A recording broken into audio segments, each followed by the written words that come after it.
following is a presentation of Main Street Media, your source for news, sports, and information on Main Street in Middle Tennessee.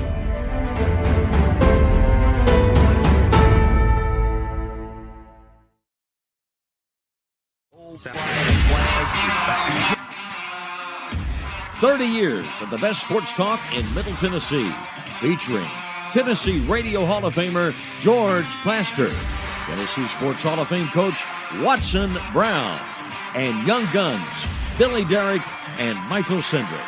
And now, here's your host, George Plaster.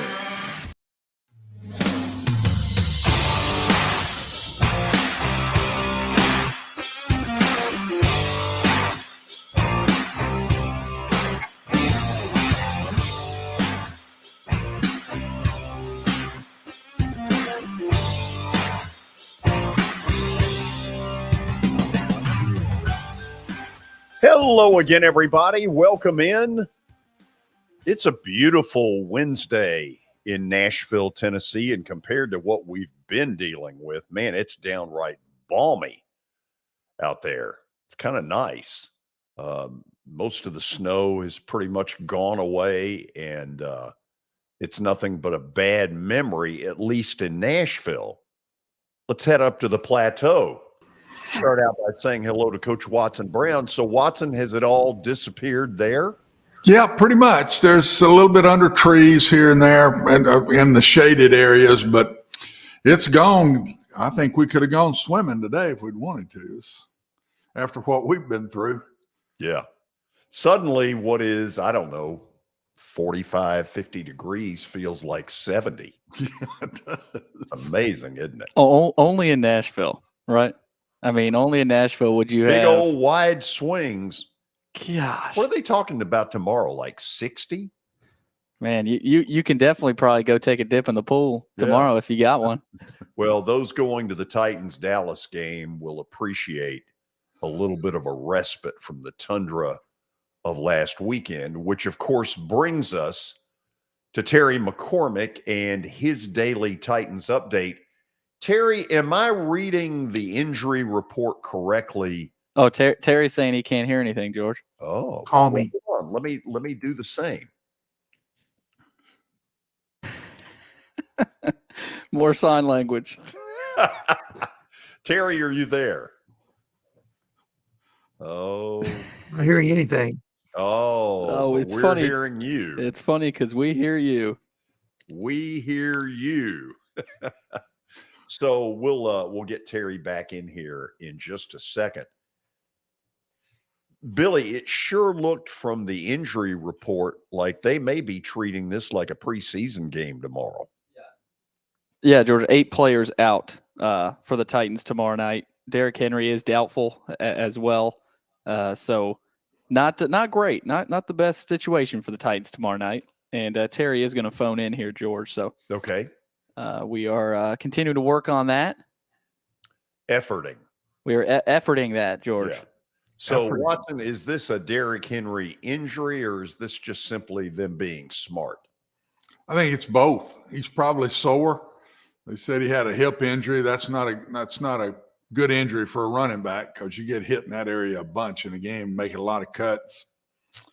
And I'd say that the second piece of that is they want him full go next week because everything's on the line. And honestly, they're in the playoffs starting next week.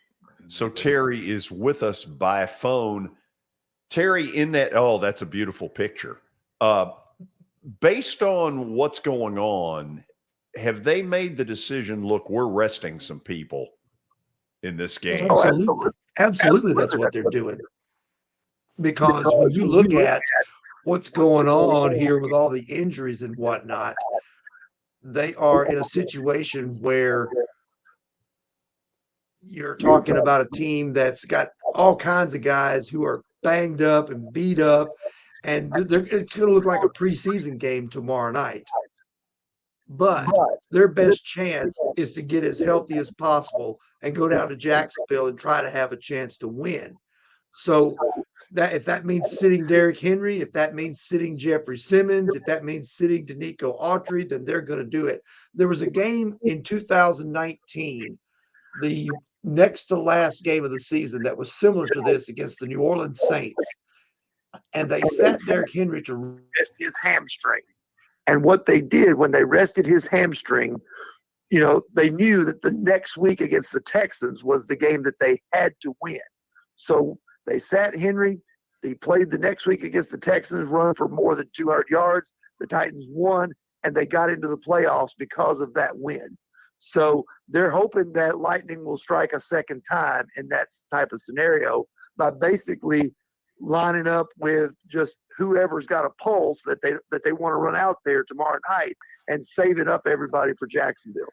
Terry, the league, I would suspect, cannot be thrilled with a national TV game, in late December that they hope going into the year has a lot of playoff implications, and suddenly it's being played like a preseason game. Yeah, they're probably not thrilled about it. Amazon Prime is probably not that thrilled about it. But then when you look at some of what they've put out there this year on those Thursday night games, you remember that Colts Broncos tilt, what a debacle that was. I think it was 12-9. Didn't think anybody was ever going to score for the longest time. There have been some Thursday night duds. But if I'm the Titans, I really don't care what the league thinks. If I'm Mike Vrabel, I've got to take my best chance, and his best chance is Sunday in Jacksonville, because this game Thursday night doesn't mean anything. Okay, you're going to rejoin us at 5. We're going to do another one of these Titans State of the Unions. Terry, of that list that doesn't look like they're going to play against Dallas, how many realistically in your mind could play at Jacksonville? Well, I think Henry would play. I think Jeffrey Simmons would play. I think there's a chance that they could get Christian Fulton and maybe Amani Hooker back. It's possible that Danico Autry would play. Nicholas Petit-Ferrer would probably come back and play on the offensive line. And I think there's an outside possibility, and I think they are hoping and praying that Ryan Tannehill might have a chance after he had that tightrope surgery on that ankle. Terry, what would they be basing that on, though? I think they would be basing that on, the fact that, just however he responds to whatever treatment and healing that has gone on. I think that's what they would have to base that on. I don't think it's a great shot that he's able to play, but if he could give them anything, I think that they'd be wise to put him out there, because what we've seen thus far out of Malik Willis is making a limited offense look even more limited. Terry, we'll work on trying to get the situation corrected where at 5 o'clock when we do State of the Union, you're there without a phone. All right. Sounds good. Terry McCormick, that is his daily Titans update. And it's been brought to you by the great folks at Sumner Funeral and Cremation. There's Terry. They are sharing their family with yours in your time of need, now with 2 convenient locations in Gallatin and Hendersonville, and also online at sumnerfuneral.com. Also, the Justin Tucker team with Platinum Realty Partners, Middle Tennessee's most trusted team in realty. Give them a call at 615-906-8458. All right, as we start every show in bowl season, the bowl scoreboard update. The first one today, not a very good one. I thought for a second Plumlee and UCF might try to battle back there. They tried. It didn't work. Duke leads 30-13 late in that one, so Duke and Mike Elko are going to get that win and get 9 wins on the season. Pretty impressive season for the Blue Devils. Watson, Duke really has overachieved, it seems like, in this season. Yeah, and they've got everybody, the main people, back. So the quarterback has played really well. I don't know the offensive coordinator, but the offense has been fantastic all year. And their one tiptoe last play of the game catch in the end zone against North Carolina to go into the ACC championship, George. They got that close. Carolina catches it on the last play of the game with a great throw and catch. I mean, he really wasn't that open. And it's kind of a scramble deal and got him the ball. They're kind of unlucky there, or they would have been in the ACC championship. Duke's going to win. I'm looking at it right now. 30-13 is what the final score is likely to be. And we've got some better bowl matchups coming. Yes, we do, George. The Liberty Bowl here in about 30 minutes down in Memphis. Arkansas and Kansas should be a good crowd. Arkansas about 5 hours away. Kansas not far as well from Memphis. And then tonight at 7, it's the Holiday Bowl. 15th ranked Oregon and North Carolina. Bo Nix against Drake May. And the over-under in that game, 106. 76. So you're going to see a lot of points tonight. I think you agree with that, Watson. Oh, yeah. This is two of the best offenses in the country. And Oregon is favored only because their defense is slightly better than North Carolina's. Neither one of the defenses are very good. Neither one of these are the 85 Bears. No. No. Defense is going to be optional tonight. Right. And then later at 8 o'clock, that Holiday Bowl's on Fox. And then over on ESPN, it's the Texas Bowl, Ole Miss, and Texas Tech. So I think that's the best game of the night. Right there's the best game of the night. I think both of those will be very excited about playing and competitive. I think that's your best matchup. pretty good nightcap of games tonight. And well, hold on. Let's put Watson on the spot. Who wins Arkansas against Kansas? I'll go Arkansas. So will I. Sam Pittman was talking about it. He said that both teams should be fired up to play, you know, and most coaches don't say something like, you know, they'll kind of nip around the bud around that, but he's fired up in that one. All right, UNC, Watson, UNC or Oregon? I think Oregon, just because the defense is just a little bit better and the offensive coordinator for North Carolina is gone. And gone to Wisconsin.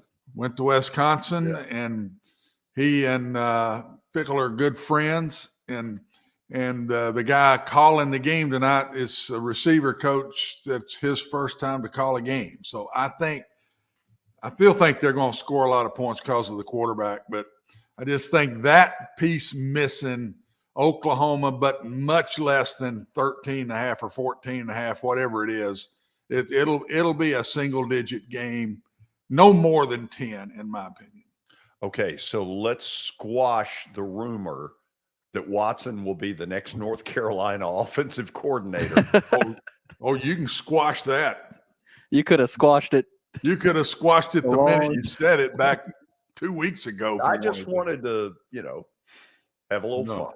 No, I've had my time.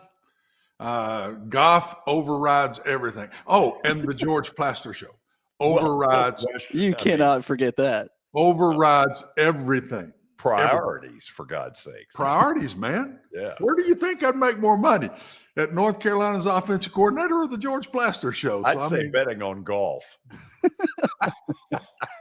You like that one? Yeah. That might be my best chance. That was a good answer. Okay, George, we talked about Texas Tech, right? They've got Ole Miss tonight. Yes. Their head coach, Coach Joey McGuire, will, of course, be back, but he had a great first season in Lubbock, and they've agreed to a 6-year, $26.6 million contract. He led them to 7-5, and that included wins over Texas and Oklahoma, the first time they've defeated both teams in the same season. Oh, I think that's the key, Watson, is those are two that everybody in that state hate. That probably got him the big bucks. Oh, but he didn't need to do that too early. I'll say. Right. I mean, you don't need to hit your top piece there and beating those two in your first year. You need to work your way to that. That ain't happening every year. Of course, they're not going to be playing either one of them very much longer. Yeah. One more season? I think by 24, they're in the SEC. That's what I think is going to happen. Yeah, I think you're right about that. Next piece here, George, more college news. LSU wide receiver Kayshon Boutte. Is it Boutte? I think it's Boutte. I've actually heard the official pronunciation that he prefers is Boutte. Well, but you can't. Well, you could shake your booty. Well, George, he's unavailable for the bowl game, and he will not play when they face Purdue next Monday in the Citrus Bowl. Interesting that they're not telling us why he's unavailable. That is interesting. The same thing happened with Jeremy Banks, like Tony Basilio said. Yeah, that was a classroom ordeal there. Watson, I never thought that the marriage between Mr. Butte or Booty and Brian Kelly. That one, I don't know. Wasn't sunshine and rainbows. I don't either. But these guys that aren't willing to do what they're supposed to do. I mean, I applaud the coaches for setting them down, man. There's a point in time that the discipline of everybody's calling it culture now. To me, it's discipline. It's the things you've got to do, and if you don't do them, something has to be done, or you lose your team. And I was glad to see Tennessee set Jeremy down. I think he's been a problem off the field all year in some ways. That's just me, just a feel I get.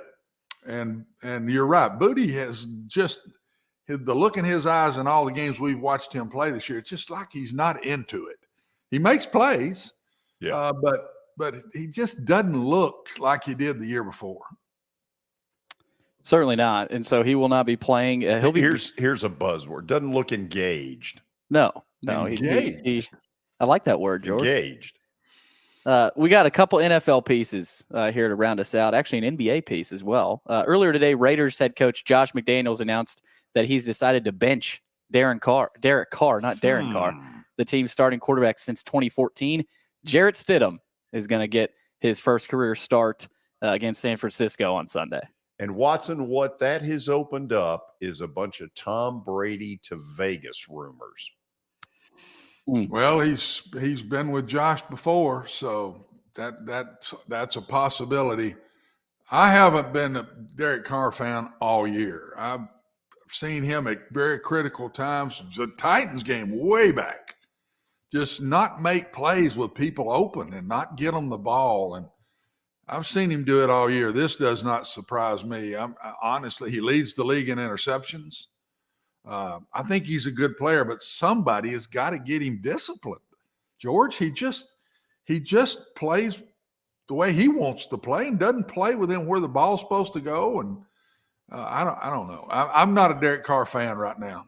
I'm not giving up on him, but this does not surprise me in the least that they're benching him. All right, real quick here to round us out. NBA.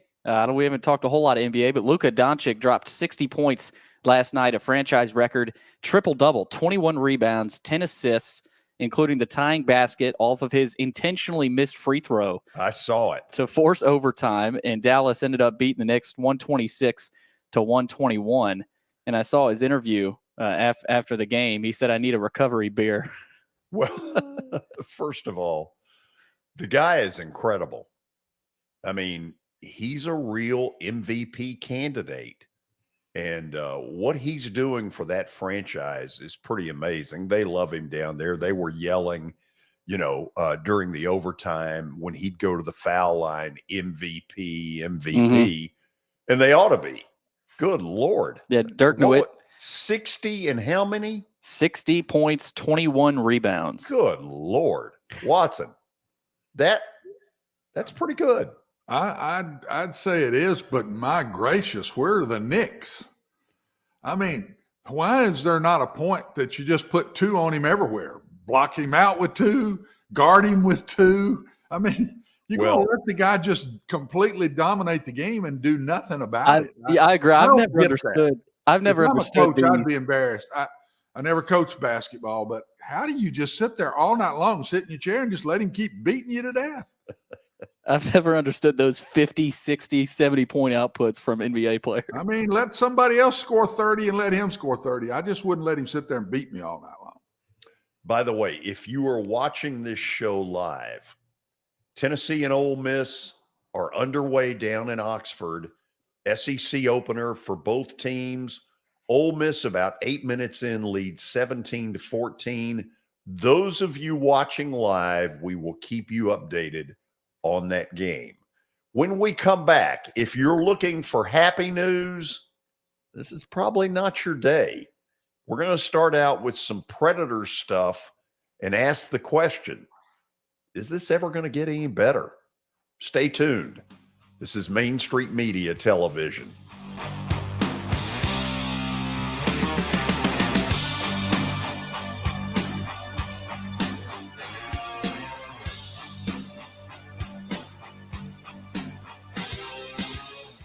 Buying or selling a home can be a very personal experience. Why not go with the team that receives nearly all of their business from referrals? Clearly a trusted name in real estate. The Justin Tucker team with Platinum Realty Partners has sold more than 500 homes in the last 7 years. Voted best in Sumner County multiple times. Proven to be trusted with your most personal assets. Call the Justin Tucker team with Platinum Realty Partners at 615-906-8458. The Justin Tucker team with Platinum Realty Partners, Middle Tennessee's most trusted team in realty.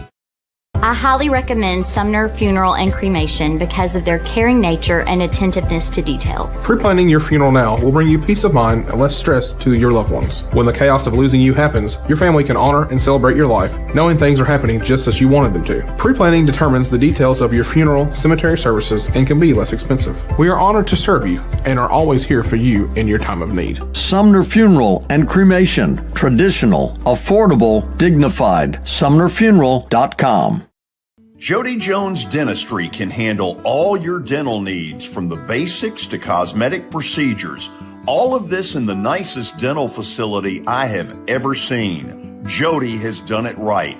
They're located conveniently at 55 Music Square East, and for an appointment, it's simple. Dial 615-259-5100 and tell them Plaz sent you.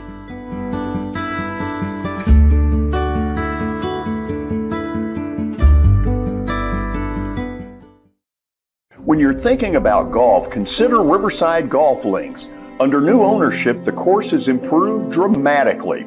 It's now 27 holes, complemented by a 9-hole executive course. Book a tee time now at 615-847-5074 and get ready to enjoy the beauty of golf in the Old Hickory area at Riverside Golf Links.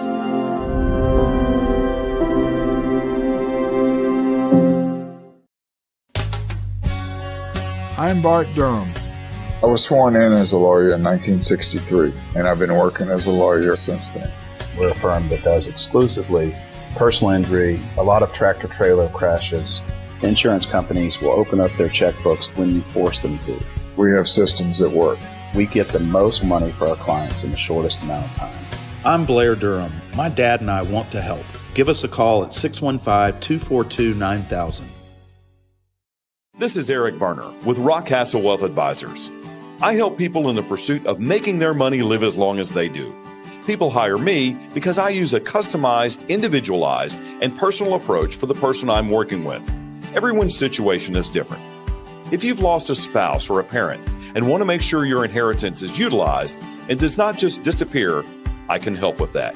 Call me at 615-235-1058 or email Eric at rockcastlewealth.com.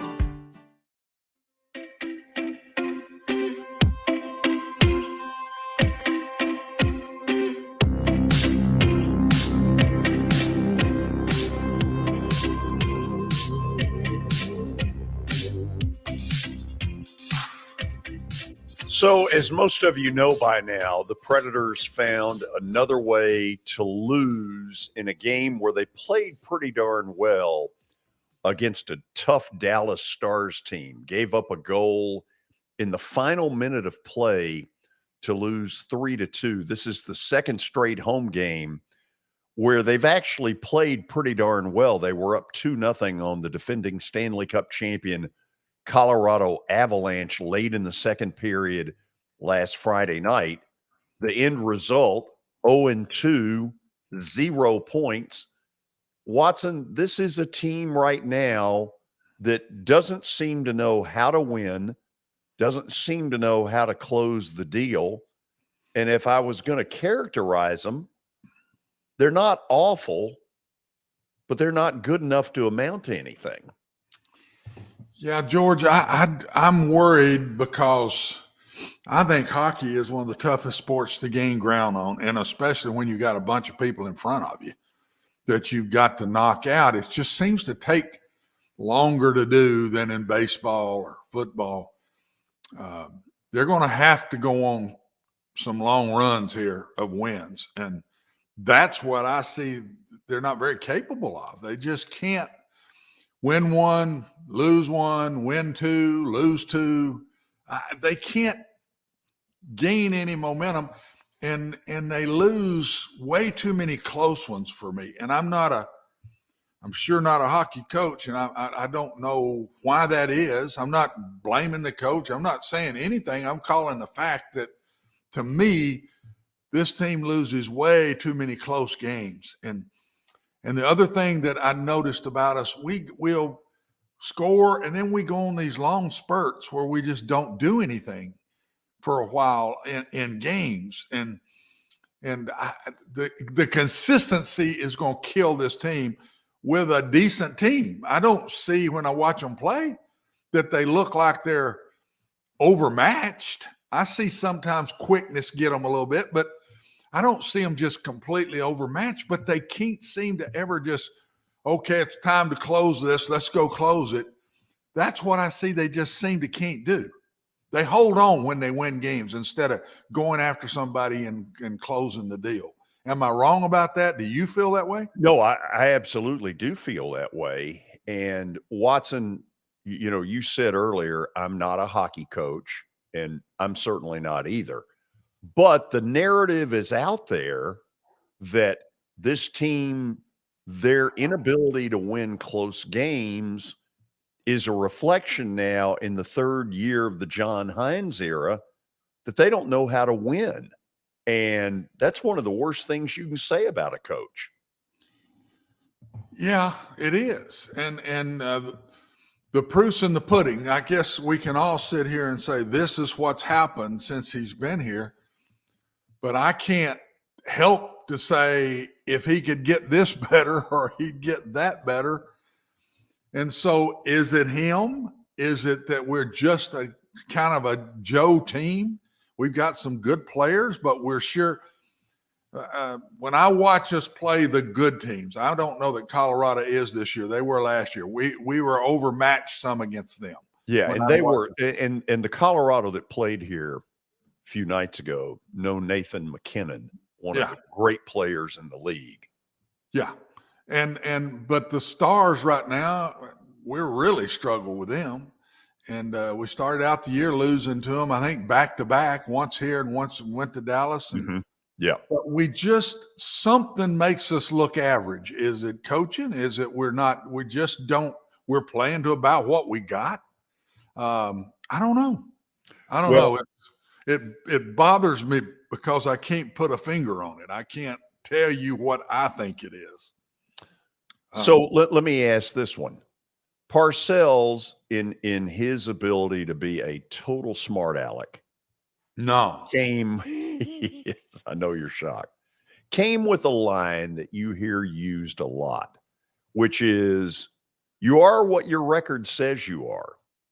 Now, there are times where you come away and say, well, there's some extenuating circumstances. But here, 14-14, it's an average team on paper. I think that's just what they are. They're an average team. Now, could they make a run to the playoffs? I guess they could, but we're about to show you a graphic of where they are in the standings. And to be honest, I haven't wanted to look for a while because there's nothing about it that gives me a lot of hope. But look at them right now. They are 12th in their conference. You'll take 8 to get to the playoffs. And the problem is number 8 is 7 points ahead of them, or in baseball terms, a 3.5 game margin. I'm not saying it can't be made up, but you've got 1, 2, 3, 4 teams in front of you that you would have to basically run through to get there. That's what I was – a little bit of what I was alluding to earlier. I think hockey is so hard to make up ground. And especially when you get late in the year and you play more games, and it's hard to go on those runs when you're playing back-to-back nights and you got to play 2 goalies and you got to – that's what I've learned in hockey. To me, you better make your stuff, better make your ground, make your bed early in the year, George, because you get late and all those games are compact against each other and you're getting everybody's best shot because everybody's fighting for a spot now. I just think if they – and we've been saying this, but oh, yeah.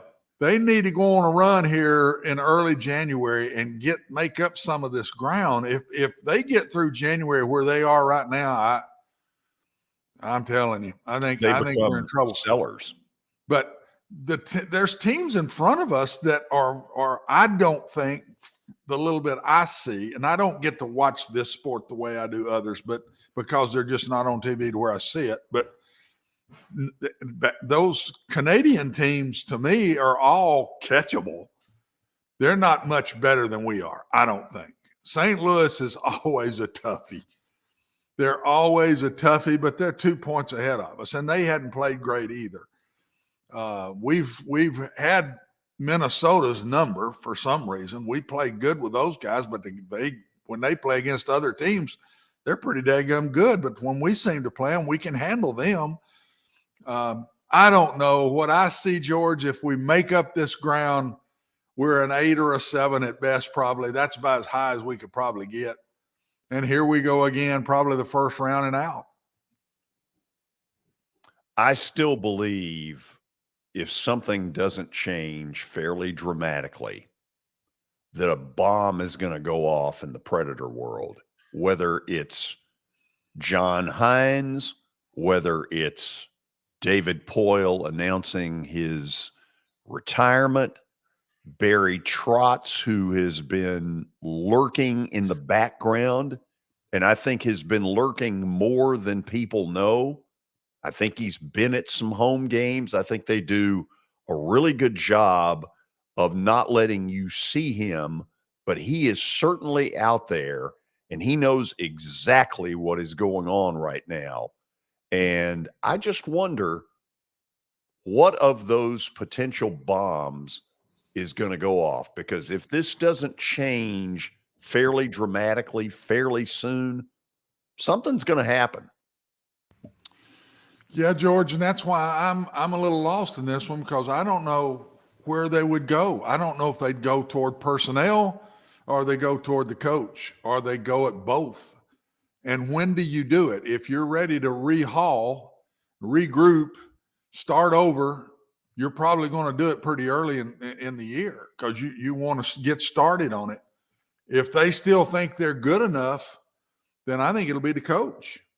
If they think they're good enough to still do it this year, I don't think the move is the GM. I think the move is the coach. I'm not saying that's what I'd do, but if not, the GM might go before the coach and just get ready to start redoing everything.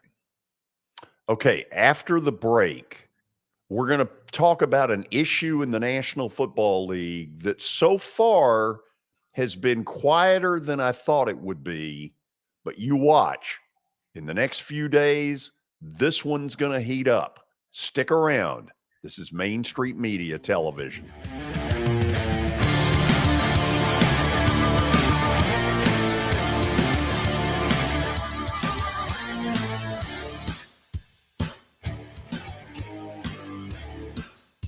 For Dustin Timmons and Joey Donnelly, they welcome every opportunity to serve and satisfy their clients. Whether you are looking to build your dream home or renovate your current home, their team will ensure that every client and remodel is unique, luxurious, completed on time, and within budget. Contact them today to set an appointment for a free consultation or to view some of their completed projects by logging on to DonnellyTimmons.com.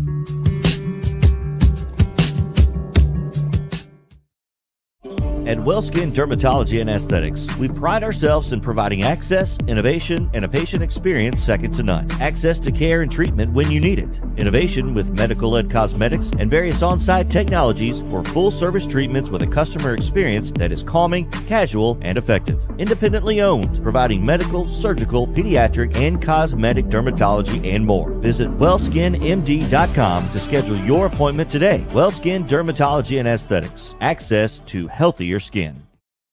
It's your last chance to get a spring tune-up for summer. Complete Service Heat and Air can clean your coils, check out your motor, and make sure you have cold air on that first hot day of summer. Complete Service Heat and Air is located in White Bluff, Tennessee. We do service and repair on heating and air the right way. 24/7 service. Call us at 615-797-3997. That's 615-797-3997. Serving Cheatham, Davidson, Dixon, Hickman, Humphreys, Montgomery, and Williamson counties.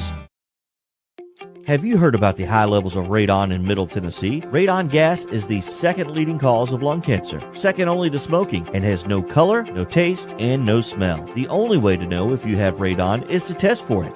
Duret Radon Mitigation offers testing for small and large-scale residential and commercial properties, plus mitigation services. Visit DuretRadonMitigation.com to request testing or get a free estimate for mitigation. That's DuretRadonMitigation.com.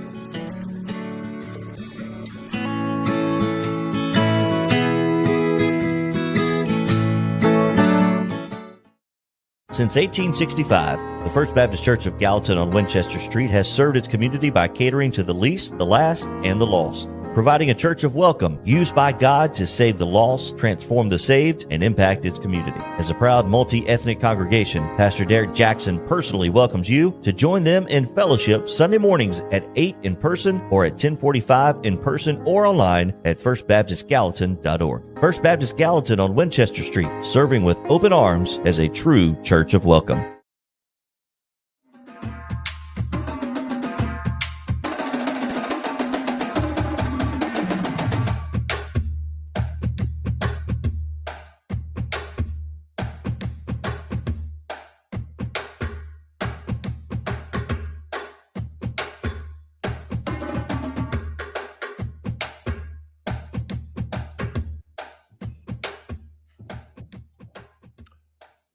So this is where you're going to probably hear me at my cynical worst. So let me just sort of warn you ahead of time. I'm going to read straight out of a story that has come out here in the last couple of hours involving Tua.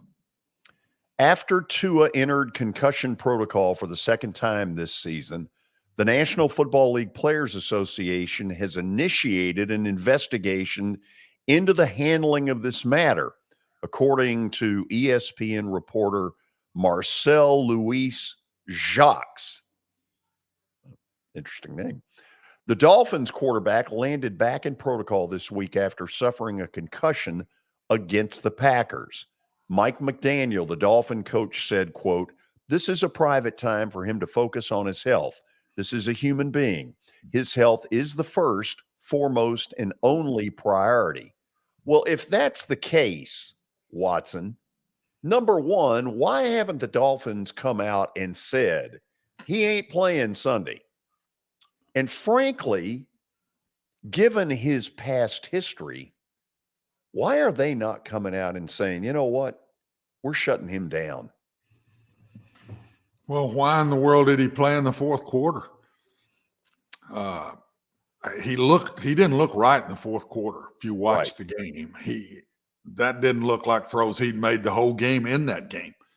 I mean, he threw balls right to people and just cost them the game. I mean, the last interception was thrown right at a corner. Now, the play that I've had quarterbacks on that pass pattern get it picked off exactly the way that corner did. He kind of baited him. He sunk back and picked it off. But still, if he had the concussion after the game, where did he have the concussion and why was he still in the game? I think it goes that far back first, George. And then why they're waiting now with as many concussions as he's had, I don't get it. I personally think I'd be, if I'm the commissioner, I would want to say 2 in a season, you don't play the rest of the season. That's it. You're out. I know when quick concussions follow each other, that's very dangerous. Right. And I don't think the protocol here is near strong enough to protect these players, because these players are going to try to play. I mean, I got knocked near out. I think I was out for a little bit in the Tennessee game. Came back in that game and played. Came back in that game. I got knocked out returning a punt in the second quarter, and I played at the start of the fourth quarter in that football game. It's a different world now. And to me, I don't think we take this serious enough, George, concussions, because it's not just now. It's later on in the young man's life that this can be a major factor in his health later on. And I would just say you have 2 in a season, you're done. That would be my rule. And obviously the Titans dealt with this some with Ben Jones. Yeah. And their reaction has been a little bit different. But I hear the Dolphins acting all concerned and blah, blah, blah, and blah, blah, blah. But all I ever see is questionable. Questionable for Sunday.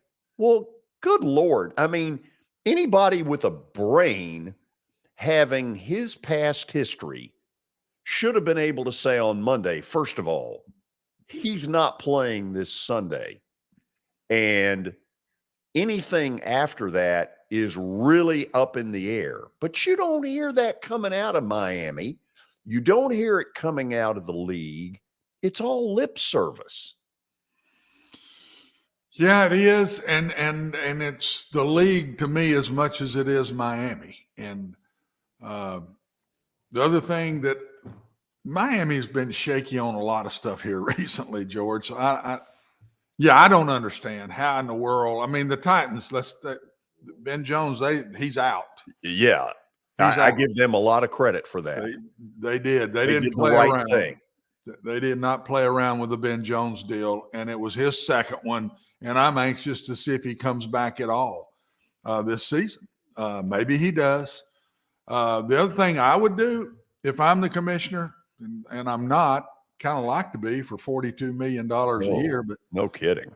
But if I'm the commissioner, I have me dozen doctors, maybe more, that not during the game. You got the ones at the game, but I would have second opinions, and I'd be sending my doctors on Monday to every team that had a concussion kid and let one of my group doctors, not a team doctor, give a second opinion on that kid's status and where he is. And let's tell people why you're going that route, Watson, because there's a belief that, quote, team doctor gets pressured by team owner, team coach, team GM, any of the above, all of the above.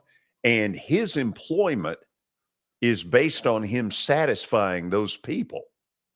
Yeah, absolutely. And to me, that also takes some off of that team doctor. It doesn't hurt him. It's not saying he's not doing it right here. It's taking some off of him, because I've had kids, major important players that had a concussion, and are they going to play the next week? Players want the guy to play. Sure, it's not just the head coach, or it's players. They want their best player back.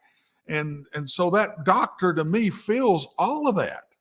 And really, he's got nobody to turn to, at least in college on the levels I've been at.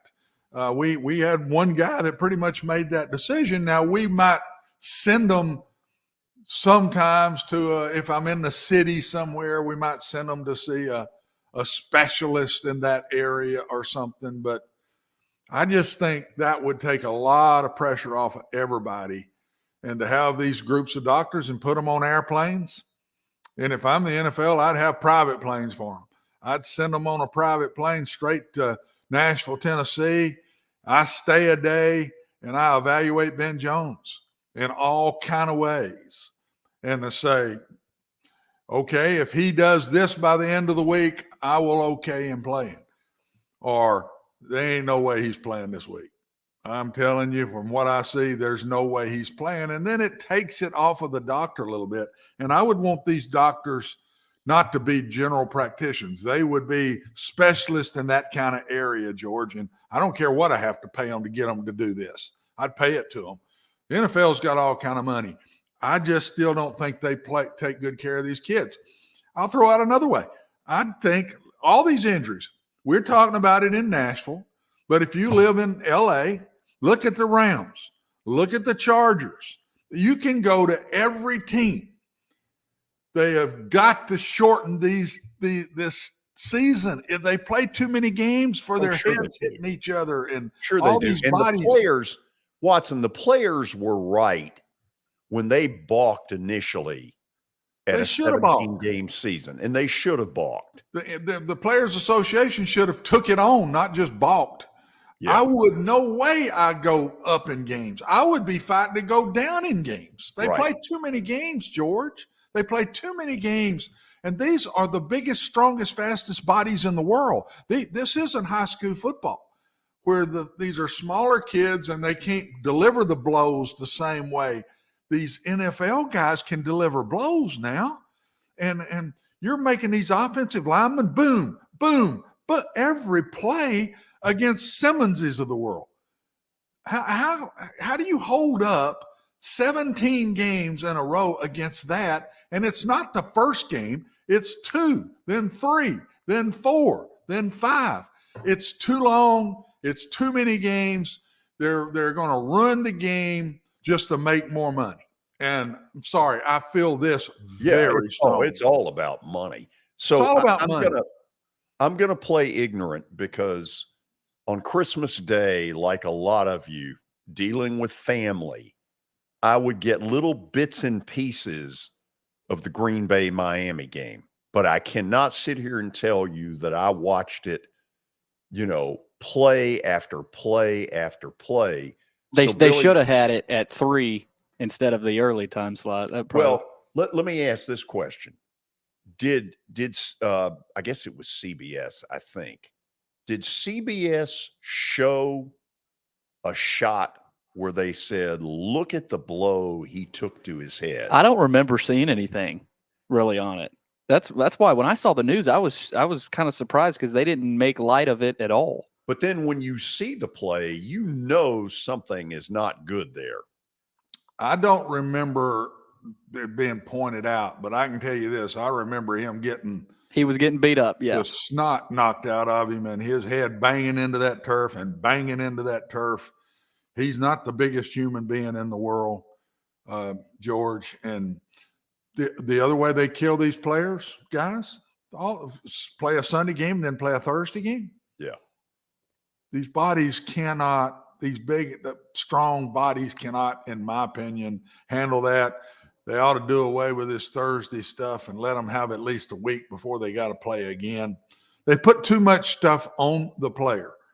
And I say that while we're talking about concussions because that's a lot on the player. That player wants to play.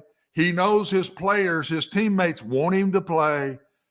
And he's going to try to get back and play when he probably knows he shouldn't. I did.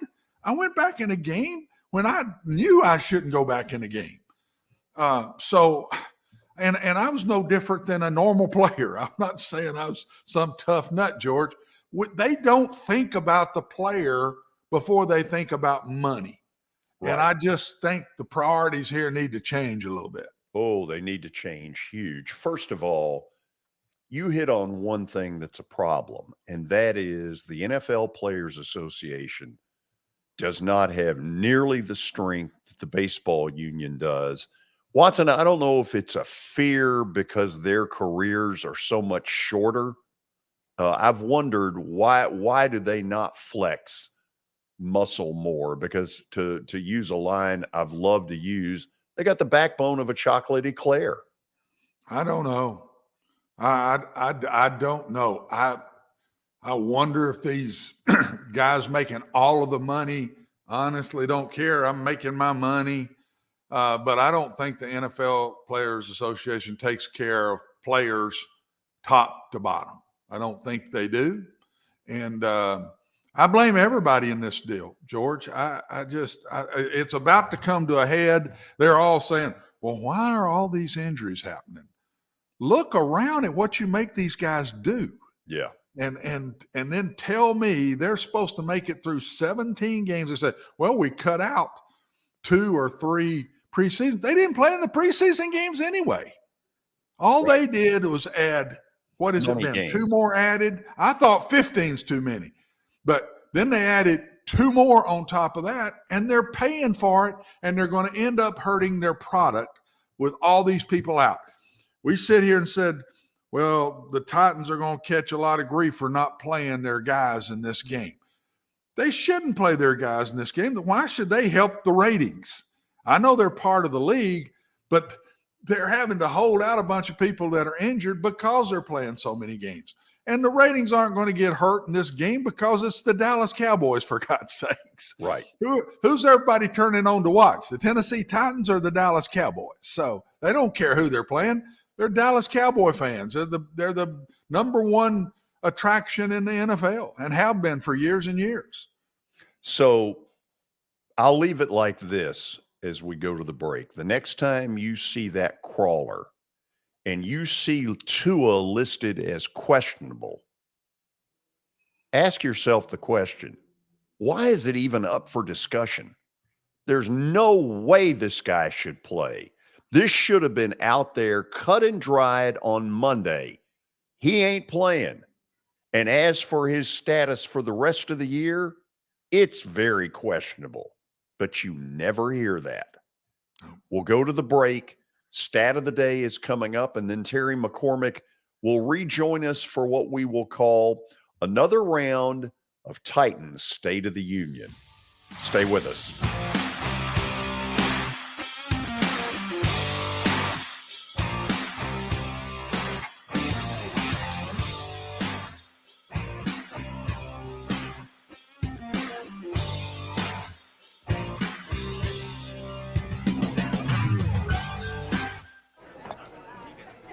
You've been putting back a few, and a few becomes a few too many. For a moment, you think about calling for a ride. Nah, you live nearby. What's the worst that can happen? You get pulled over, your insurance goes up, you lose your license, you total your car, you kill someone.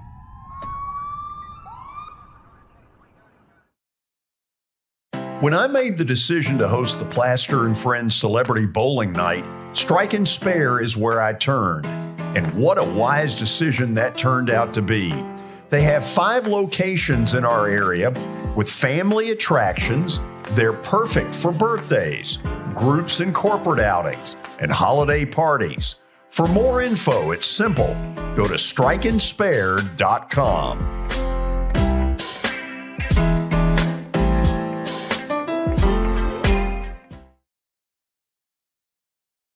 Hit After Hit has become the baseball store in Tennessee. They have over 1,000 different models of gloves and over 1,500 wood bats. They also have several Iron Mike pitching machines as well as a Hit Tracks machine. If they don't have it, you probably don't need it.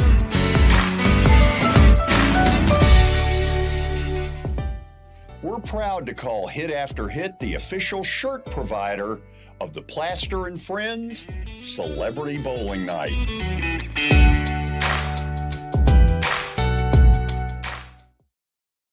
This is attorney Bart Durham, and this is me. I'm Aaliyah. Keeping in good physical condition is really important to me.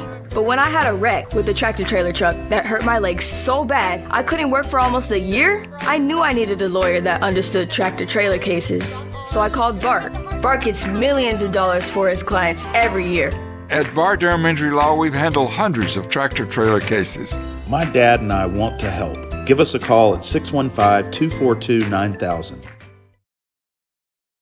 Serving Williamson and surrounding counties, Bone and Joint Institute of Tennessee offers comprehensive orthopedic care with 16 subspecialized physicians. Our practice provides high-tech care with a hometown touch. We offer physician clinics, physical and occupational therapy, advanced imaging, and surgical services, including interventional procedures. Call us at 615-791-2630. We're Bone and Joint Institute of Tennessee. High-tech care with a hometown touch.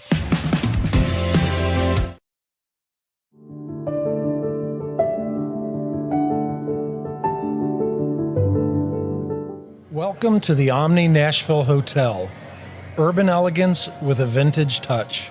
Our 800-room hotel opened up in the fall of 2013 with 746 guest rooms and 54 suites.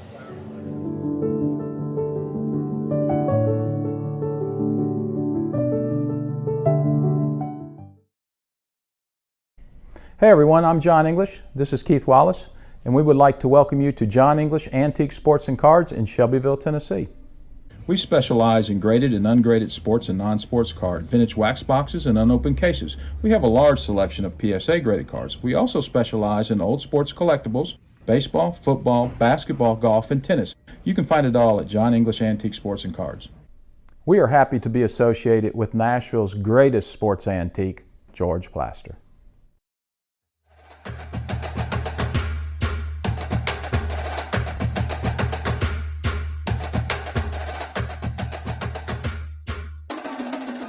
Welcome back into the George Plaster Show. Final segment here in the 4 o'clock hour as we get ready for another Titans State of the Union that everybody is thrilled about with Terry McCormick heading into tomorrow night's game. But first, stat of the day, presented by John English Antique Sports and Cards. And it is brought to you by John English and Eric Berner as well. You can find them in Shelbyville, Tennessee. They've got antique, historical, sports equipment, games, advertising, and other sport-related items. Tuesdays through Fridays when they're open, noon to 5, and then Saturdays from 10 a.m. to 5. You can find them online as well at johnenglishgradedcards.com. Also, Eric Berner with Rockcastle Wealth Advisors. Give Eric a call at 615-490-7052 or visit rockcastlewealth.com for more information. All right, let's get to the stat of the day for today. Here it is. Luka Doncic, who we talked about in the update, he's now the third player in NBA history with at least 50 points, 20 rebounds, and 10 assists in one game, in a game. Joining which two players in NBA history? Oh, good Lord. Watson, I'm gathering that you're saying, George, it's all yours. No. No? I'm not. Okay. This is probably when, I mean, your era more of when you watched the NBA, right, Watson? What do you mean his era? Well, I'm just saying. saying. What are you saying exactly? Hey, ease off there, bud. Yeah, what's he saying, Watson? I'm saying it was probably more popular to watch the NBA. I'm saying you better get out of this. We're about to smoke you. It was in your era. What does he mean by that, Watson? Like you were there when they did like the jump ball after every basket? I guess. I don't know. It's like listening to the commercial right before we come back on the air when you're Nashville's oldest legend or something. Antique. Well, thank you. Yeah. Antique. You're oldest and you're the, what was it? I mean, Nashville's greatest sports antique. I think that's telling me you pretty daggum old too. Right. We're getting there. Hey, by the way, before I'm in a stall here. If you're watching the show live, Tennessee is losing at Ole Miss in the SEC opener down in Oxford, 34-28 at halftime. That's a little bit of a surprise. Kermit Davis. Okay, so Watson, what names are you throwing out there? Oh, I got to throw Michael Jordan out there. Okay. I don't know if he got the 20 rebounds, but the other two he could easily have gotten. Okay. Would you admit that the first 2 points and rebounds, Wilt absolutely got to? Wilt, the only one I thought about Wilt not was the assist. Okay. But he may have gotten that just because every ball went to him first. So he could pop it around to somebody else and score. So Wilt, my two were Wilt and Michael. Okay, let's go with those. I will throw for honorable mention Elgin Baylor. Okay, let's 20 let's see that rebounds with answer. Elgin. Well, hold on a second. So we've got Wilt with a picture of Luka. Yeah, I was wondering. Luka did it. Yeah, well, Luka, that's the record. Luka did it. Get off his back, George. Let him be a little bit, man. Okay. But Watson, let me just. What are you going to do? You want to just pat yourself on the back for the next I really hour do. here? This is a how great thou art moment. I mean, I just pulled one out of left field. You did. But Billy, it's what I always say. He is the absolute number one front runner of anybody I've ever been around. You are learning this very quickly as you go. Yeah, I learned it pretty quick. I don't like either one of your attitudes. He doesn't have to hire us to pat him on the back because he can handle that piece all by his little self. I don't like talking to either one of you, so I'm going to say hello. Oh, you have to declare that it's the 5 o'clock hour, don't you? Yes, I do, Yeah, George. We that'll be cannot exciting. forget about that. It is brought to us by Middle Tennessee Bone and Joint. They combine state-of-the-art orthopedic service with a family atmosphere, whether it's a sports injury, sprained ankle, major joint replacement. They've got the staff, training, and equipment that you need to get you taken care of. You can find them on the web at mtbj.net for more information. Okay, we had trouble communicating with Terry at the start of the show, but we think we've got that taken care of. If we don't, Terry, me llamo Jorge. Oh, George, that's on me. I got to unmute him. Oh. Okay, we should be good now. I can hear you now, George. Can you hear me? Yeah, doing good. How about you? I'm good. So what we're about to have is a Titans State of the Union. Okay, which is never a good thing. When you go State of the Union with me, it normally means things aren't great. Yeah, there's no State of the Union when you clinch a playoff. When you're 10-1. Terry, when the decision was made to bring Josh Dobbs in, best as you can tell, was that a GM? Was that a head coach? Was that a GM with head coach? Did anything change about the procedure of decision-making to bring in Josh Dobbs? I think that when Ryan Tannehill was injured, they knew that they had to have another body in the building, somebody who could, quickly learn their system if he had to play, and also maybe be a little bit of a mentor to Malik Willis, who is very green, very not ready right now to play quarterback in the National Football League, in my opinion. So I think they looked around and, Josh Dobbs' reputation as a very smart guy, a guy who can come in and learn a playbook and knows his role. I think that probably appealed to them. My guess is that, Ryan Cowden and Mike Vrabel probably came to that consensus collectively. Okay, let's talk about Malik Willis. Watson, this one is right in your wheelhouse, and unfortunately, I am tossing a hand grenade your way. In the preseason, Malik Willis didn't look ready. And frankly, on Saturday, he didn't look very ready.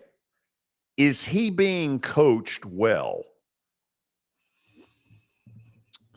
Yeah, I don't think he's not being coached well. I just think this stuff takes a long time. I mean, especially a guy that was a run first guy coming out of college. And you go back and look at his stats, he threw for a lot, but he made most of the big plays with his feet.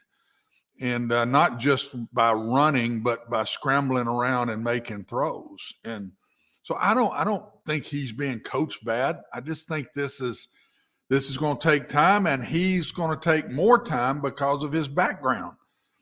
He was with at Auburn with Hugh Freeze. with the Auburn. He was at Liberty, but he was at Auburn before that. Gus Malzahn. With Gus Malzahn, who is not a pass guy. So this guy does not have the background of throwing the ball like some of these guys come out. Well, like Hendon Hooker will come out, or some of them that'll come out that way. I just think it's time, and the Titans don't have time. And they've got to do what he does best. I said it on Monday in the analysis. I say he's got to get 10 more carries. If he gets hurt, he gets hurt. But they got to win a game. I'm talking about Jacksonville. He's got to have more carries, call carries, not read carry. I did not see a call carry to him the other day. Every time he carried the ball, it was off of a read play. They've got to call runs to him, and they have got to wide open. Let him be open, but throw what he can throw. Why are you having to tell them that? Well, all I'm doing is making an opinion. They don't have. They're sure And not listening for this show to listen to me. No, I understand that. I'm saying I believe it's the right opinion. Why the hell aren't they smart enough to know that? They're paid to know that. Well, I think it's their style is when they get in the bunker and they don't really believe in what they're doing, stick to what you do. Run the ball, be conservative, keep the game close, try to find a way to win it at the end of the game. And all of a sudden here right now, they can't win it at the end of the game. That's what their problem's been. They have not been able to win these close games that they put themselves in, but they can't finish. And I think they can't finish because they don't have enough talent to finish it. That's what I think. But to me, if you're going anywhere in the playoffs, and I think it's going to be Malik Willis, and I hope and pray they don't stick Ryan Tannehill back out there with that surgery. That is a surgery that can fix you quick, but it can be in you for a long while too. It's another surgery. And I would not put that young man back out there if he wasn't ready to play. And if he's on one leg like he's been the last two games that he played, I would not put him out there. And I think that's what he'll look like. He'll still look like he's on one leg if he tries to play in the playoffs. I don't think there's any way he plays next week. I think that's too quick. Watson, in terms of Malik Willis, and this is something I asked Todd Downing yesterday, is how much do you need to adjust what you do to fit him? Because right now it feels like, one, he's running the offense that's geared for Ryan Tannehill, which is using the play action, getting your pass yards based off what you can do, what Derrick Henry can do in the running game to set you up into favorable situations. But he's not capable of doing that. To me, I would let him kind of be who he is. I'm not saying you're going to have time right now to change everything over and run something that Lamar Jackson would be comfortable with. But what I'm saying is you got to let him scramble around and maybe make an off-schedule play with his legs on a scramble, or maybe somebody getting behind the defense when the coverage breaks down after 4 or 5 seconds of him running around back there. And Terry, isn't part of the problem that when he did that some in the preseason, Vrabel really got after him? Yeah, and that's part of it. Well, but what I'm saying is here is this. They need to let him do some of the things that you saw a rookie Vince Young or a rookie Marcus Mariota or a rookie Jake Locker do until he's comfortable with what you want him to do. Because you're not going to get him comfortable in what you want him to do during this part of the season. It's too late in the year. That's for the off season. Hey, Watson, I think, did you mute yourself? No? Oh, we lost you, Watson. More sign language. Terry, I think, first of all, and I guess we'll work on getting Watson back here in just a second. The Gremlins got him, or maybe Mac did it to him. I don't know. But, Terry, I think that is one of the issues right now, is that they have not adjusted in this little 2-game thing where Willis has had to play. They've not adjusted to say, okay, here what few strengths he's had, let's maximize them. I think you're dead on right. I think so. I think that, they have to get what they can get out of this kid. I mean, he's not going to sit back there and throw for 300 yards and 4 touchdowns. He's not going to sit back there and look like Patrick Mahomes or Aaron Rodgers zinging the ball all over the place. You're going to have to get him out in space, let him run, let him make take a few chances with him, because right now, if you're relying on your running game, and people are keying on Derrick Henry, he's still getting his 100 yards, but this team's not scoring enough points off of that. No. They've got to have some element of the pass game, the quarterback position, contributing something.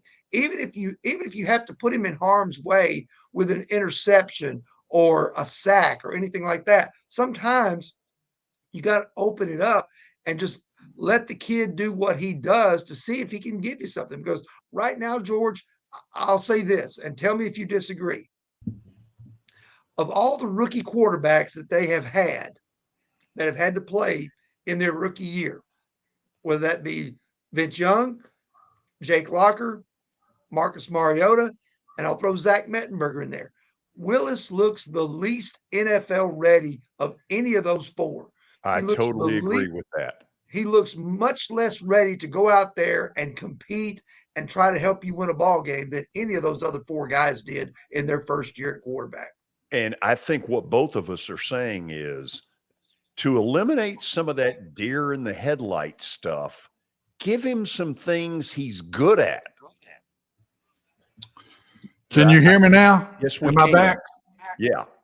You got me? By the way, did Mac zap your microphone? No, there's ghosts in this house. We're calling Ghostbusters tomorrow to come in. Oh, I love it. I think the stuff for him to do is absolutely there. They just got to call it. What does he do best? He is a very good deep ball thrower. Fake the ball to number 22 and lay it up. Go for it some. He's a good one-on-one thrower where you don't have to read coverage. He can throw to one guy. I would say tell him, we're going to call this pass. You fake it to Derrick. If the one guy is covered, take off. Take off running. See what you can get. And the third thing is they've got the running plays. All they got to do is add the letter Q to it. When they run a counter play or a draw play or whatever run, you say the word Q, that means he's going to carry the ball. They got to give him the ball. He's got to get 10 carries a game. That's what he's best at. He's 230 pounds. Let him have it some. Take a little off of the Derrick Henry in that way. I don't think they have to change anything. Just let him go a little bit. And if he screws it up, he does. But you're going to lose if you don't let him go. He's got to be freed up and let him go. Those are the things I see he does best. Stay away from drop back pass. He's not ready for that. He's not anywhere close. That interception the other day on a drop back pass was awful. I mean, they're running what I call a slant flat route. Slant on the outside, the inside receiver goes to the flat. He holds it, he moves around. It's a quick, you catch and throw that pass. He held it forever and let it go right to a linebacker where the slant had come through 2 windows. And finally, he hits the linebacker right in the chest. He's not ready for that stuff. What he is ready for, play action pass, one-on-one, nakeds and boots, get him out of the pocket, play action pass, and throw it deep. His best throws are deep balls. He has a nice touch on deep balls, and he's pretty accurate on deep balls. They were so conservative with this kid the other day, it wasn't fair to him, in my personal opinion. Terry, when you asked Todd Downing the question, what was the answer you got?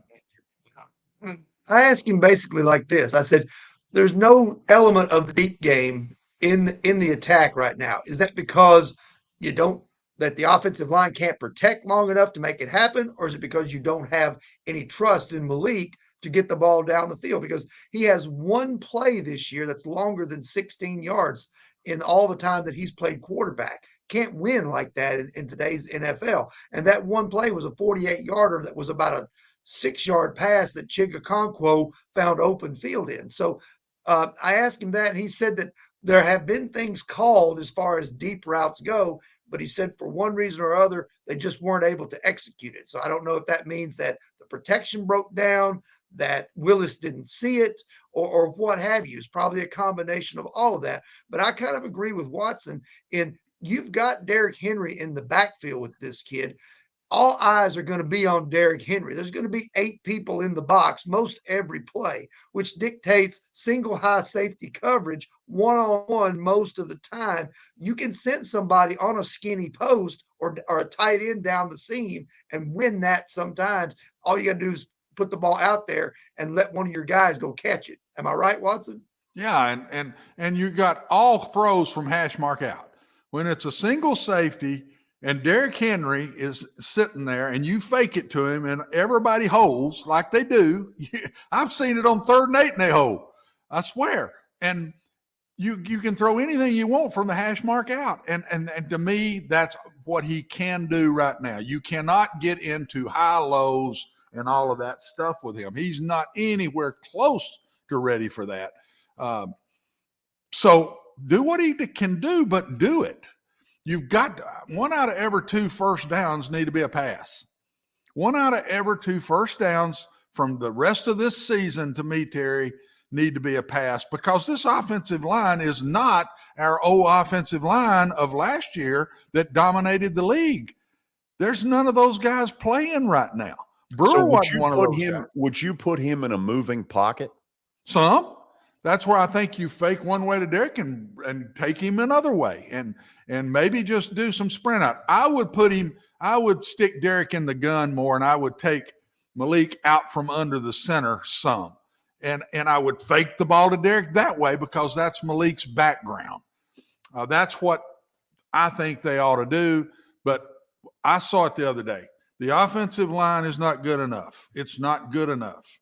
You can't be that conservative and beat anybody left on their schedule, guys. They got the Cowboys this week, and basically the playoffs start next week. They got a pre-playoff game against Jacksonville, and then if they win that, the rest of the teams are good. You cannot play this conservative style and win a game in the playoffs. I don't think you'll make it to the playoffs with the conservative style they're playing. And to me, what they did to me is they went the other way. They went more conservative with this kid, which is absolutely right now does not fit the team, because the offensive line cannot handle more conservative. Let's stop there. We'll talk about what is coming in Jacksonville in about 10 days, which is basically win and you're in, lose and you're probably not. This is Main Street Media Television.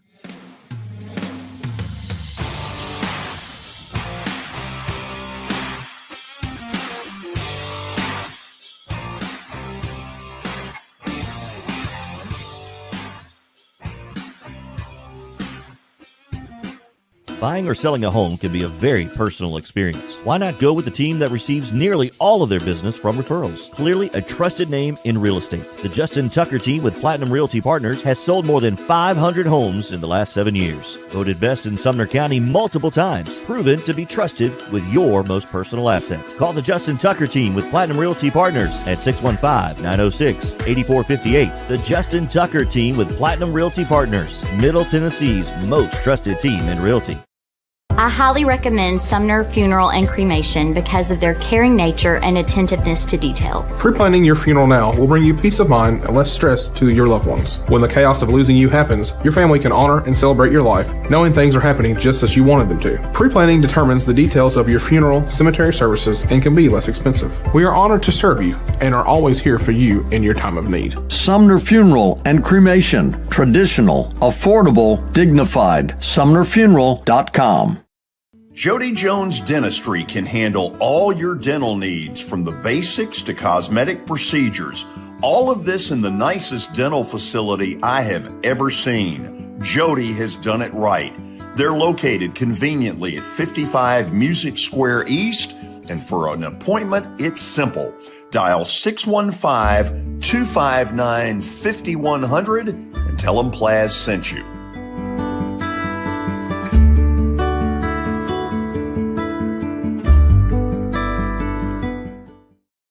When you're thinking about golf, consider Riverside Golf Links. Under new ownership, the course has improved dramatically. It's now 27 holes, complemented by a 9-hole executive course. Book a tee time now at 615-847-5074 and get ready to enjoy the beauty of golf in the Old Hickory area at Riverside Golf Links.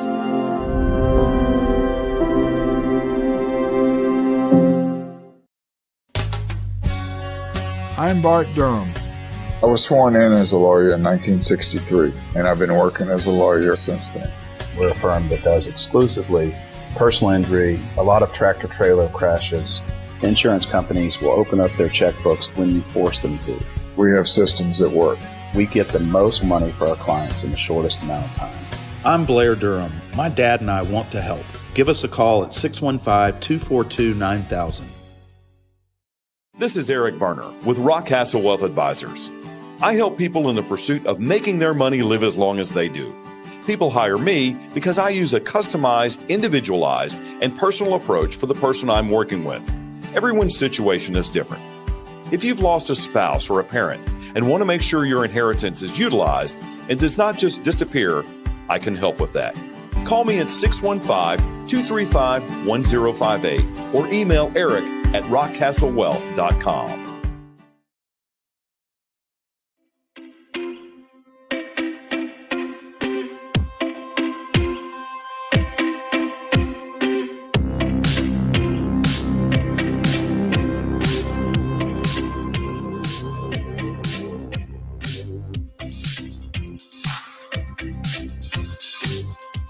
Okay, a little bit of a Titans State of the Union. Tomorrow night, Dallas is in town for what is a meaningless preseason game. You can call it what you want.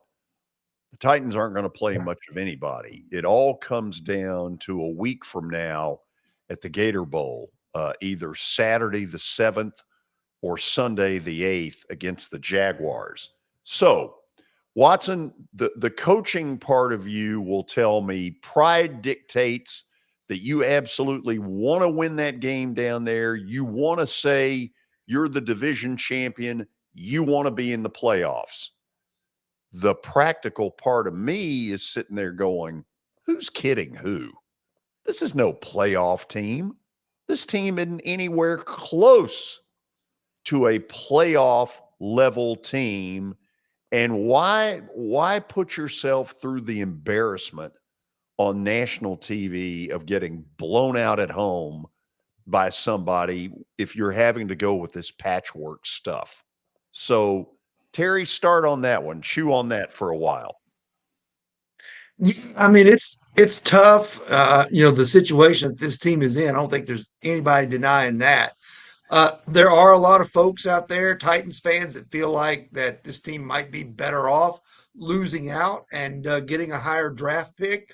I think right now, I saw somewhere that if the season ended right now, they would have the 13th pick, which is not too bad. Of course, if you're making the playoffs, you're going to pick somewhere in the 20s, even if you lose in the first round.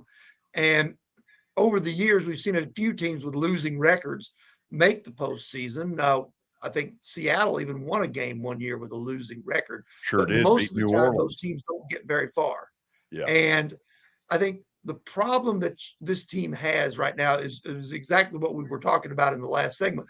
They just don't have the offensive firepower to keep up with the rest of the league right now. I think, that stems all the way back to the whole A.J. Brown situation. Now, that said, if they get in the playoffs, the only way that they're going to win a game in the postseason would be somebody coming here, obviously, and the Titans winning the turnover battle about 3-0, and Derrick Henry just running crazy for about 150 plus yards. And not even that of late has guaranteed that the Titans are going to win a game. So you're right. I mean, it could be really ugly if they get to the postseason and the wrong team rolls in here in the wild card round. If, a team like, the Chargers, who they actually played surprisingly well against out there, given the situation. Or what if the Bengals wind up there? If Baltimore somehow wins the north. If the Bengals come back here and play, I don't think it's going to be nearly as close as it would have been as it was back in November. So, Watson, I know the coach in you just cringes at what I'm saying. Absolutely. I mean, why in the world? You're basically saying blow it. Just don't go because we want the draft. No, I'm not saying blow it, but what I am saying is who's kidding who? This is going nowhere. Well, I disagree. If you go to Jacksonville, beat Jacksonville, you are the best team in the division. You won the division. It hadn't been given to them here down the stretch. They're having to earn everything they get. And I still say what I've been saying the last few weeks, George, hang on and get healthy. There's a lot of people that could come back within 2 weeks here, especially on the defensive side of the ball. And I don't know about Ben Jones. I hope he doesn't with 2 concussions in a year.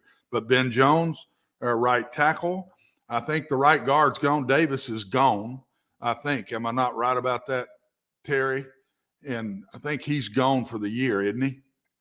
He's gone for the year, and pretty much Ben Jones is gone for the year. Lawan, we already knew he was gone for the year. So basically, tomorrow night, they are on track to start one of their 5 guys that they started the year with.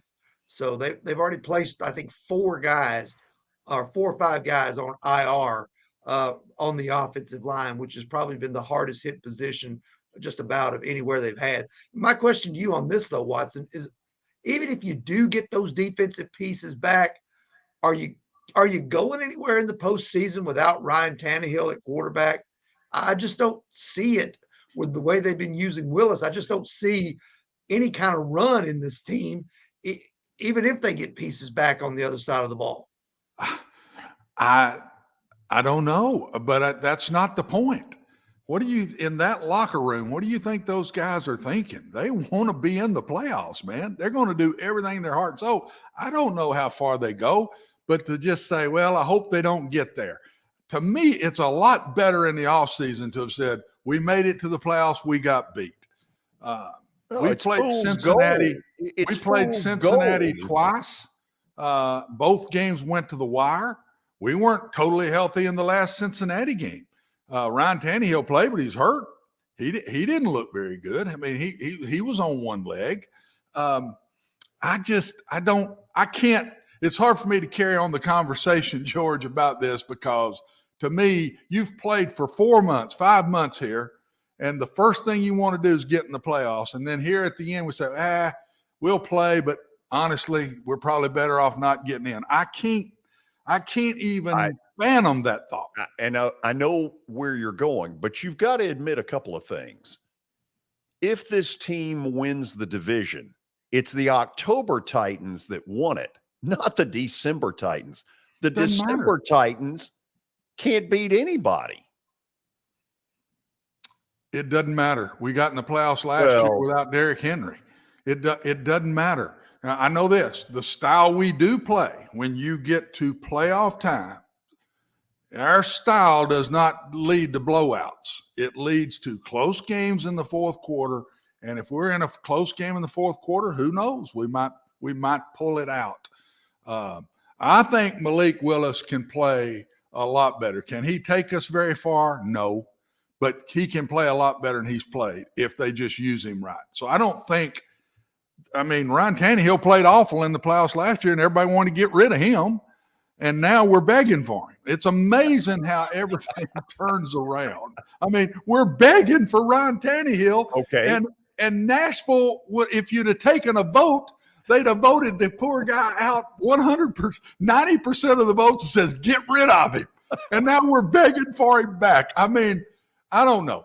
Play to win, to get into the playoffs, and then take your shot. If he doesn't come on until Friday. You play to win the game. What is it old Herm says? You play to win the game. Oh, he'd be even more irate at this conversation than you are. But let me ask I'm not irate. I'm just can't. No, it goes against your nature. Yeah, but just as a fan, I'd rather see them get to the playoffs than not. If I'm a Titans fan, I'd be pulling hard for them in Jacksonville I want to see a playoff game. I mean, I can't think that way. I just think that everybody'd feel better about this team if they get to the playoffs than if they lose at Jacksonville. Okay, let me try this one on both of you.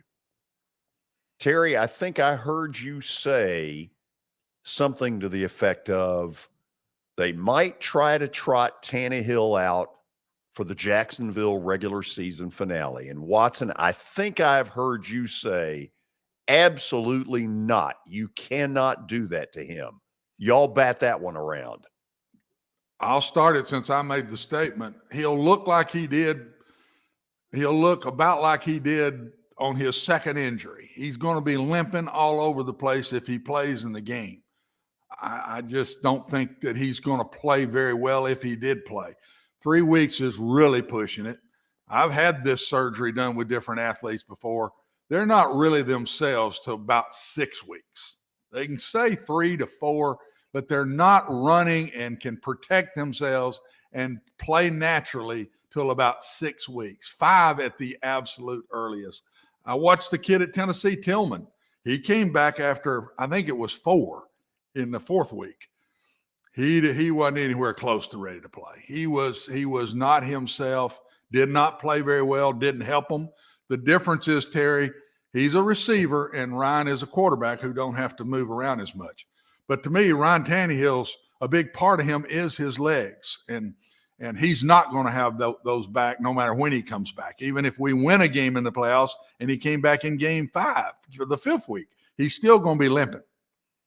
Yeah, I mean, Tannehill coming back is a long shot. I mean, it's not something that they can bank on and say, absolutely, he's going to play against Jacksonville or absolutely he's going to play in a playoff game. I think they have to prepare for life without him and see how far they can go. But on the other hand, if you can get this guy back, it's certainly even 80% of Ryan Tannehill to me would be a significant upgrade over Malik Willis at quarterback, especially if you're going to make the postseason. If you think Willis looks scared now in the regular season, wait till the postseason if the Titans make it and he's out there.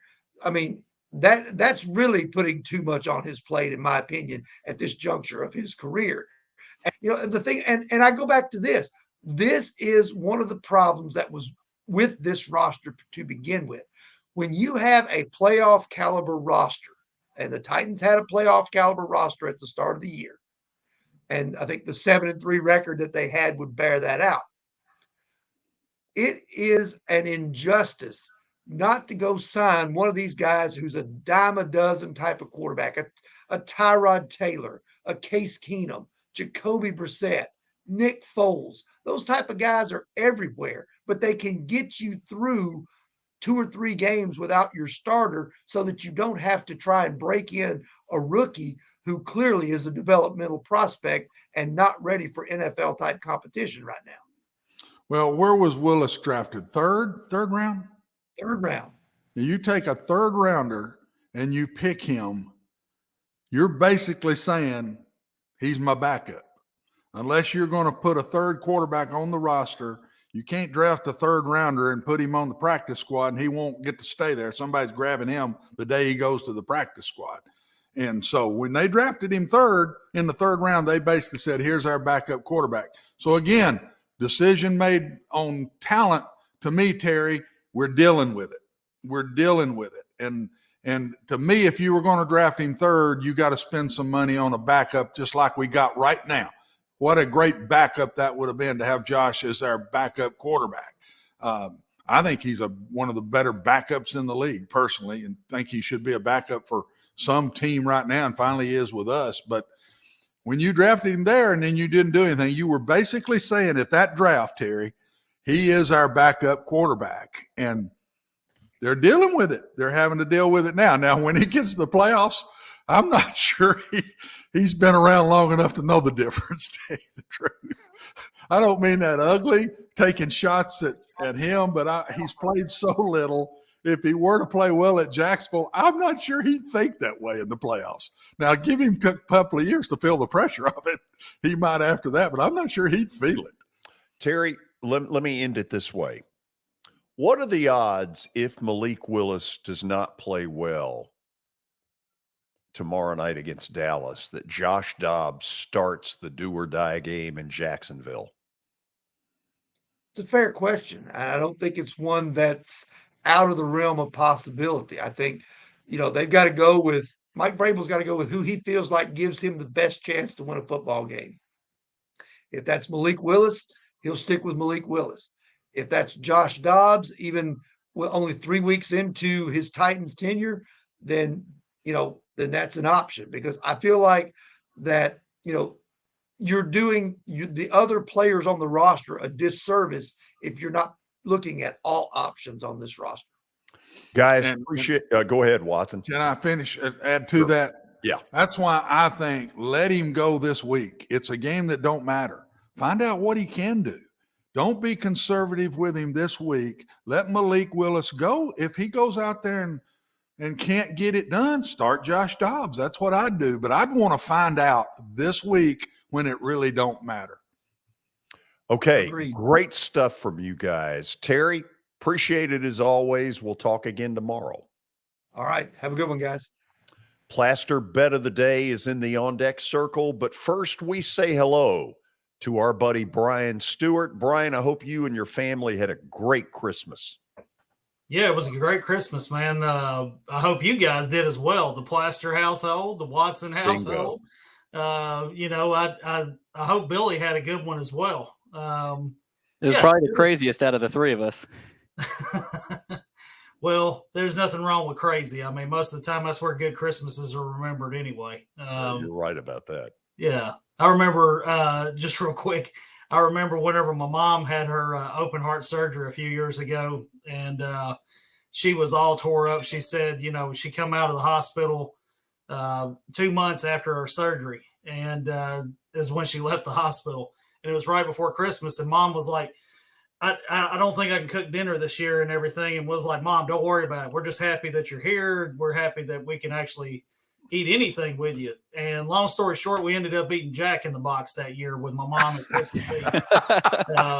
I'm here to tell you, if you never had Jack in the Box, you're one of the lucky ones. I hate to say it. I'm glad they're not a show sponsor. That's all I can say. Wow. But all that being said, so back to regular programming already in progress. So tell me what's going on. You've been talking a lot about auctions, and I get the feeling that more and more your business is going in that direction.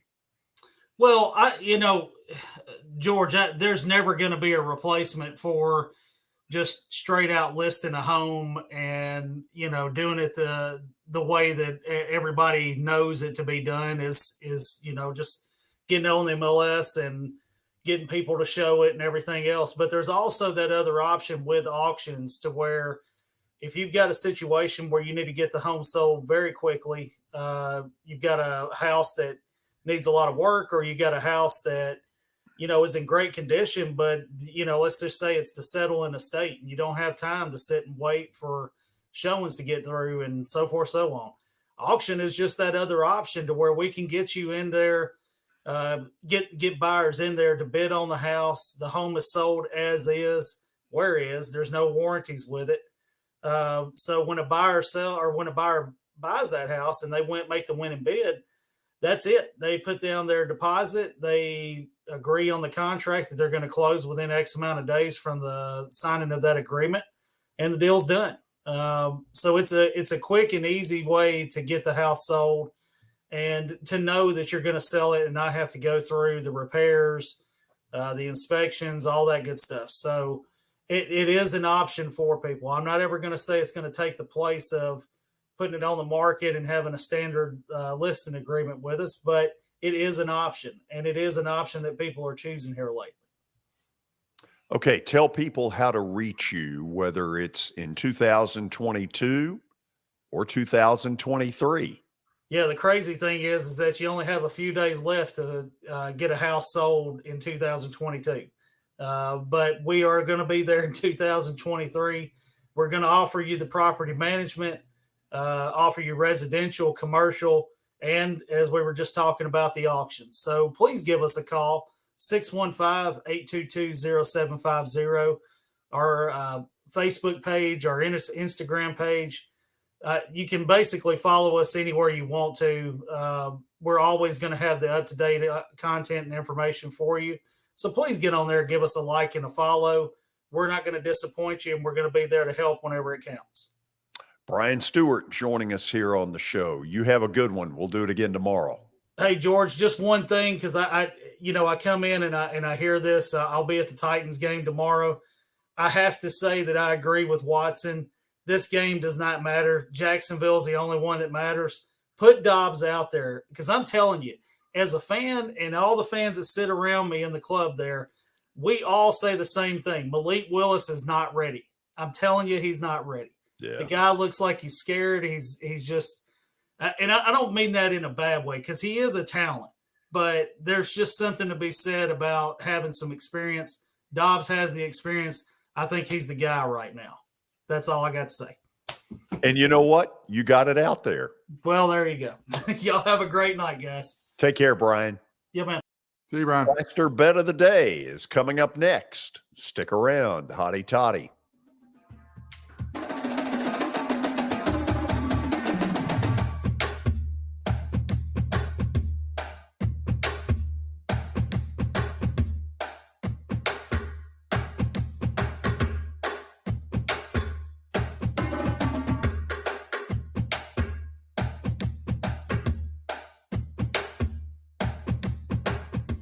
For Dustin Timmons and Joey Donnelly, they welcome every opportunity to serve and satisfy their clients. Whether you are looking to build your dream home or renovate your current home, their team will ensure that every client and remodel is unique, luxurious, completed on time, and within budget. Contact them today to set an appointment for a free consultation or to view some of their completed projects by logging on to DonnellyTimmons.com.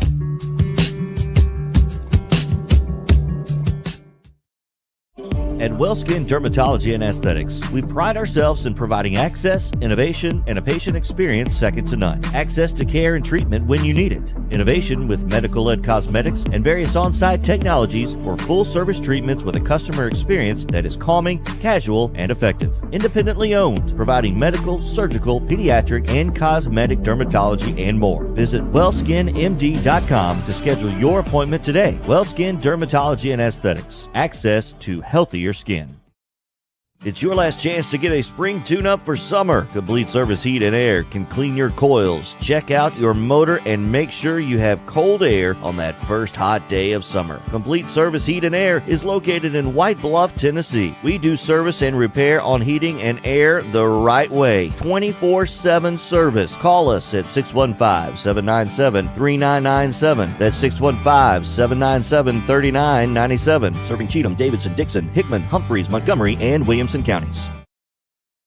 Have you heard about the high levels of radon in Middle Tennessee? Radon gas is the second leading cause of lung cancer, second only to smoking, and has no color, no taste, and no smell. The only way to know if you have radon is to test for it. Duret Radon Mitigation offers testing for small and large-scale residential and commercial properties, plus mitigation services. Visit DuretRadonMitigation.com to request testing or get a free estimate for mitigation. That's DuretRadonMitigation.com.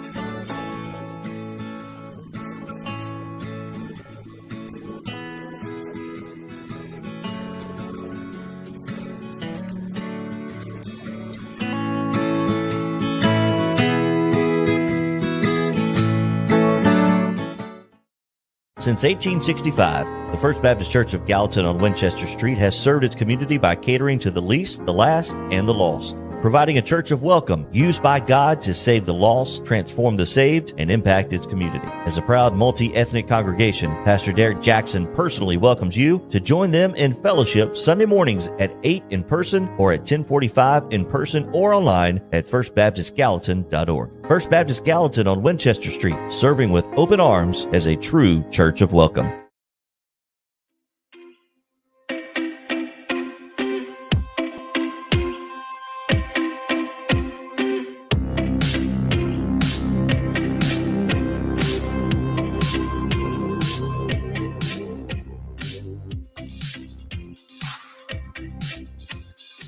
Welcome back in. Final segment of the George Plaster Show on your Wednesday evening. Not a great Arkansas-Kansas game right now. Arkansas has jumped all over Kansas. We still got Ole Miss and Texas Tech as well tonight, and then UNC and Oregon. Before we find out Georgia's bet of the day, though, we got to get to Bart Durham injury law. Since 1975, they have aggressively protected the rights of a broad range of victims of car accidents and personal injury in both Tennessee and Kentucky. If you, too, have seen your life interrupted by an injury on a highway, in a hospital, at your workplace, or on unsafe property, let their attorneys do the work fighting for the full financial compensation that you need. Learn more about Bart Durham injury law during this busy time of year with a lot of travel by logging onto their website at bartdurham.com. Okay, let's check out what happened last night in, George, really sort of a brutal loss for you. The team that you picked ended up winning the game, but no, they did not cover. No, they did not. So Oklahoma State. Wisconsin was the favorite. Yes. Okay, yeah, well, other way around. You had plus 4.5 there for Oklahoma State. And they got beat by 7. Right. So 95 and 92. Stuff happens. So, Watson, I'm going hotty-toddy tonight, and I admit I'm really squeamish, or whatever the word is, about it. I'm going on the belief that these Ole Miss kids have had a month to have to listen to they didn't beat Mississippi State in Mike Leach's final game as a collegiate football coach. Bitter rivalry, bitter loss. So the question is, does Ole Miss come flying out tonight against a pretty dangerous Texas Tech, or have they played their bowl game and are they just going to mail this in?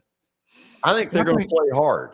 Yeah, I think you're picking the right one. I think it's a good sign watching the game that's on right now with Arkansas killing Kansas. That's a good sign right there that the Big 12 might not be as good as advertised, because I didn't think that would happen like that. So if it happens again tonight, Ole Miss will get Texas Tech. By the way, you'll notice that I'm looking up something.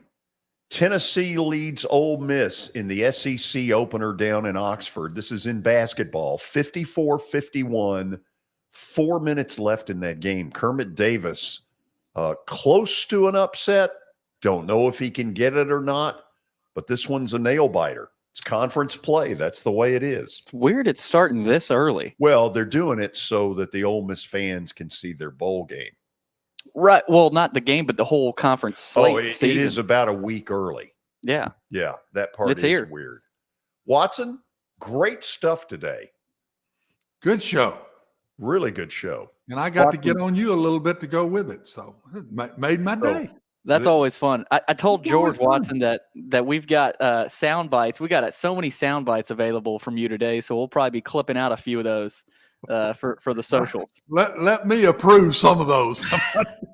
I'm not sure I want some of those out as sound bites. Send the one where he said Oregon's going to win to Mac. Watson, see you tomorrow. See you tomorrow, guys. Billy, Watson. Behave until then. I'll do my best. All of you enjoy your football. This is Main Street Media Television.